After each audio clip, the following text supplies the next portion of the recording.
ज़िंदगी एक खेल है, जीतोगे तो कामयाब हो जाओगे और हार जाओगे तो समझदार बन जाओगे। लेकिन कामयाब होने से पहले समझदार बनना ज़रूरी है, यानी जीतने से पहले हारना ज़रूरी है।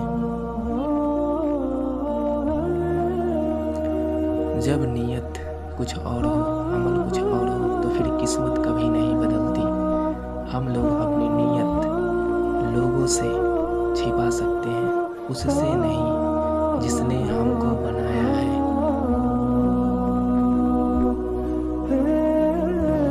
लोगों से इंतकाम मत लिया करो, खराब फल खुद ही दरख्तों से गिर जाया करते हैं।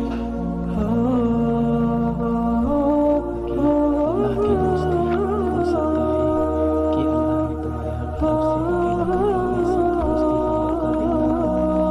अल्लाह को पसंद है जब तुम दुनिया से नहीं उससे मांगते हो, जब तुम अपनी बेबसी का रोना कायनात के सामने नहीं उसके सामने होते हो, जब तुम सब खत्म